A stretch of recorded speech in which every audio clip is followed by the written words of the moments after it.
जब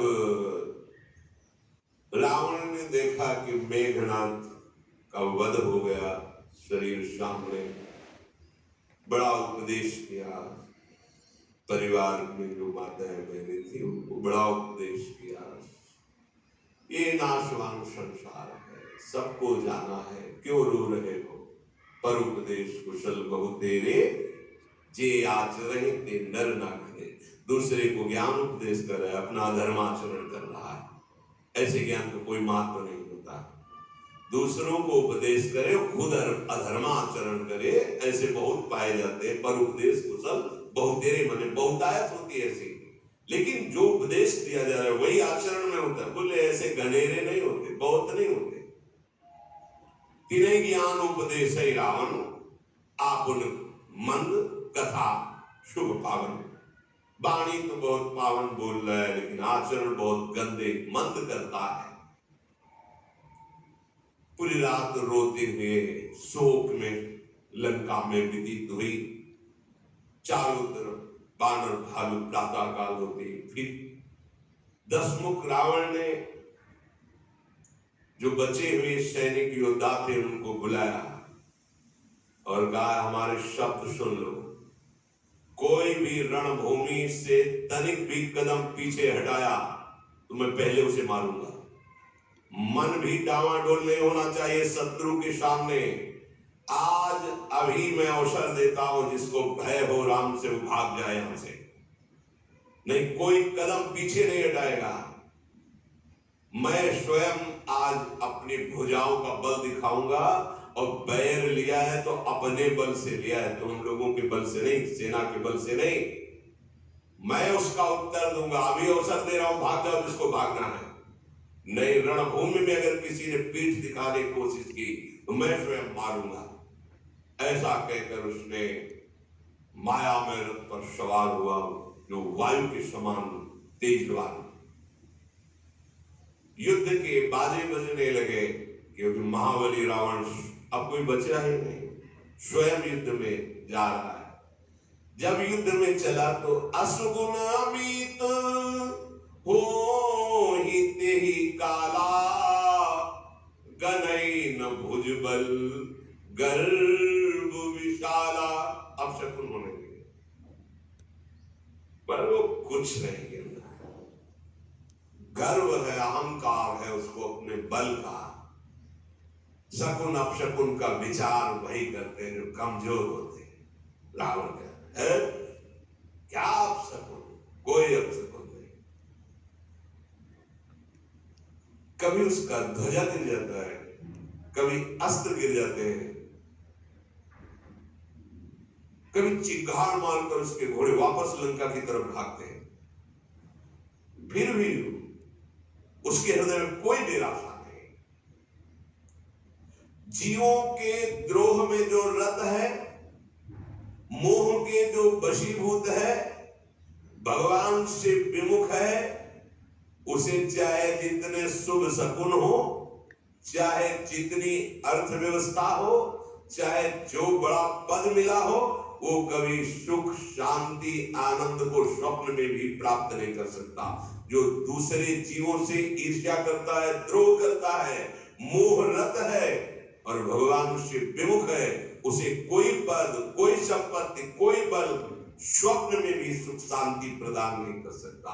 ताहे की संपत्ति सगुन शुभ, सपने हो मन विश्राम, भ्रूत द्रोहरत मोहवश राम विमुख लतिका।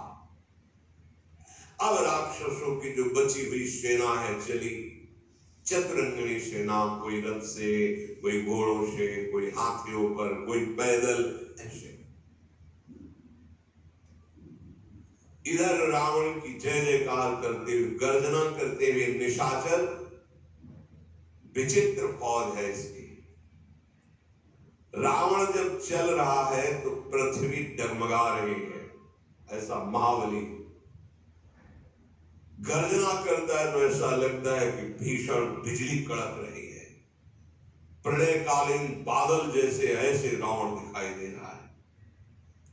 योद्धाओं का उत्साह बढ़ाता हुआ, अपने बल पौरुष का बखान करता हुआ बानर भालुओं का मर्दन करता हुआ आगे, वो कहां है राम, कहां है वो लक्ष्मण। अपनी सेना को आदेश किया, खा जाओ इन सब बानर भालुओं को। मानो बिना पंख वाले पर्वत उड़ करके ऐसे उछल उछल करके भयानक, क्योंकि महाबली रावण साथ में है, तनिक भी किसी का उत्साह क्षीण नहीं हो रहा। इधर जय श्री राम, उधर रावण की जयकार करते हुए योद्धा भिड़ गए। विभीषण जी ने देखा कि महाबली रावण रथ पर सवार, रघुनाथ जी नंगे पैर भूमि पर अधिक प्रेम कर रहे हैं। विभीषण जी प्रभु के चरणों में प्रणाम कर, प्रभु जीतना बड़ा मुश्किल है, ये जिस रथ पर सवार है ये मायावी है, और आप प्रभु रथ पर नहीं, नंगे पैर जमीन पे, प्रभु कैसे युद्ध होगा। अधिक प्रीति मन भासन देहा, बंदी चरण कह सहित स्नेहा। नाथ न रथ नहीं तनु पद त्राना, के विधि जितब वीर बलवाना। न तो कवच है, न पादुका है, न रथ है। प्रभु आप, ये बहुत बलवान रावण है, इसे कैसे जीता जा सकता है। भगवान मुस्कुराए। बहुत ध्यान देने योग्य विषय। भगवान कह रहे हैं कि तात विभीषण, जिससे विजय प्राप्त किया जाता है वो रथ और होता है। ये सुनहु सखा कह कृपा निधाना, जेहि जय होई सो स्यंदन आना। कृपा निधान भगवान श्री राम का, हे सखा, जिससे विजय प्राप्त की जाती है वो ये रथ नहीं है, वो दूसरा रथ होता है। क्या रथ होता है? ये रथ सबको चाहिए संसार पर विजय प्राप्त करने के लिए। सौरज धीरज तेहि रथ चाका, सत्यशील दृढ़ ध्वजा पताका। बल विवेक दम परहित घेरे, क्षमा कृपा। भगवान का ये जो परमार्थ स्वरूप युद्ध चल रहा है सबके हृदय में, ये रथ जरूर। अगर ये रथ नहीं है तो आप काम क्रोध लोभ मोह मद मत्सर इनसे विजय प्राप्त नहीं कर सकते। भगवान कह रहे हैं कि सौरज धीरज तेहि रथ चाका, दो पहिए होते हैं रथ के, शौर्य और धैर्य।